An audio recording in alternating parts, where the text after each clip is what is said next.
Any woman who works with men will probably experience having a man take her job, even though she's the top performer. As a woman who's been there and dealt with this many times, I'm going to tell you what to do when a man takes your job. When some men hear a woman being praised for doing a good job, he wants that job and praise for himself. He assumes he can do her job better.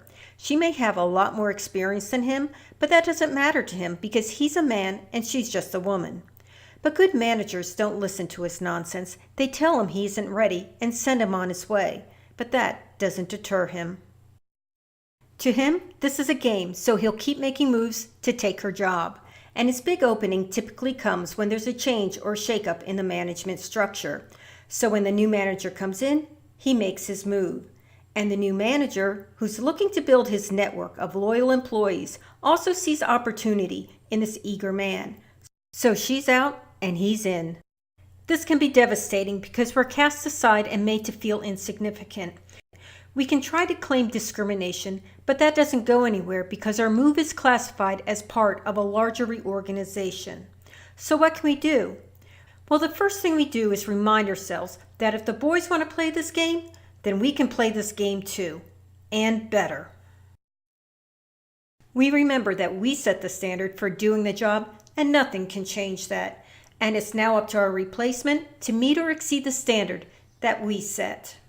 Remembering this prevents us from making the catastrophic mistake most women make. Because we feel rejected, we think that if we help him out and show we can do the work, then we'll prove our value and get our old job back or another one just like it. But that's not what happens. Our replacement takes advantage of us. We will do his work while he's out playing golf and having 3-hour lunch meetings. He'll get the bonuses and the next promotion while we prove that we're just one of those hardworking pawns going nowhere. So this is why we followed this basic rule. We never, ever help him out. We also recognize that our replacement wanted the job title, the pay, the bonuses, and the promotion opportunities, but he didn't want the work. So when he tries to dump his work off on us, we remember our rule and stand up for ourselves. We tell him no, you wanted it, you got it. He can sink or swim on his own. Once faced with his own inexperience, our replacement scrambles to find a new job. But if no one wants an overpaid, underskilled man, then we're stuck with him in our job. Meanwhile, we're overskilled for our new job, a job without any real responsibilities where we could literally spend our days doing our nails. But being smart, we're not going to sit around and pout. We're going to take advantage of the opportunity to make strategic moves that reinforce and build new alliances. And while we're keeping our distance from our replacement, things are heating up for him. Our replacement is struggling. He's making mistakes and not getting his work done on time. This upsets his colleagues who are used to working with us.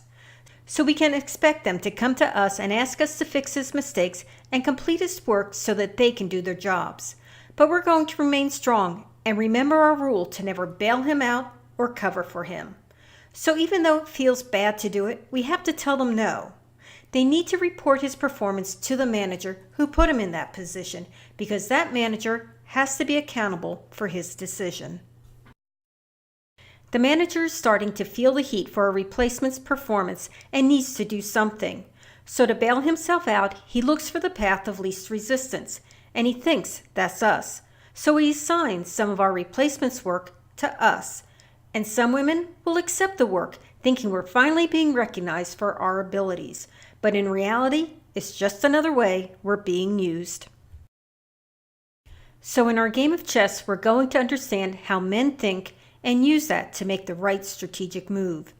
In the male-dominated workplace, the most important male trait is autonomy, and that means that a real man does his work without help from anyone else.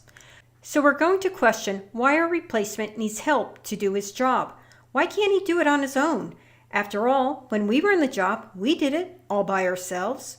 We don't need to say any more than that, because the manager is now going to shame our replacement and ask him why he can't do the same work as a woman.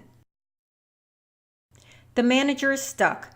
Our replacement isn't quitting, and the manager can't fire him without admitting he made a huge mistake in replacing us. He needs a solution. So we make a strategic move and make him an offer.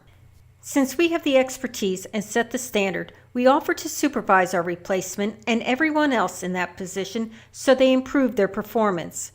It's really important that we use the word supervise because we want to make sure we have formal authority and are higher in the workplace hierarchy than our replacement. We never, ever want to say we will train them because as women, we will then be seen as a teacher, and we all know how teachers are treated. Our offer is a win-win solution. It's a promotion for ourselves with a substantial pay raise to make sure we make more than our less qualified replacement. And for the manager, we're offering to get him out of the mess he got himself into. And of course, there's the other perk. We usurped our replacement and reminded him who the queen really is. I hope you noticed all the different ways we can wind up doing our replacement's work. So as women, we have to remember that it's not our job to bail everyone else out of their problems and get nothing in return.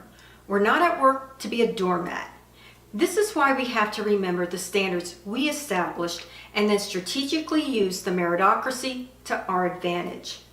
And yes, there are companies that are willing to lose lots of money rather than admit that a woman can do a better job than a man. So if your workplace doesn't want to recognize your abilities, then you need to pack up your little red wagon and take it elsewhere. We don't waste our time and talents where they aren't appreciated, because any workplace that doesn't make decisions based on merit and performance won't thrive. And our skills need to be in a workplace that's thriving, where they're appreciated and given the opportunity to grow. This is Dot Callahan asking you to help me turn the woman in the room into the women in the room. Sign up for my newsletter, subscribe to my YouTube channel, or find the Woman in the Room on Facebook. It's up to you. Just keep watching and sharing my videos. To get advice from a woman who's been there, dealt with that, and knows what works.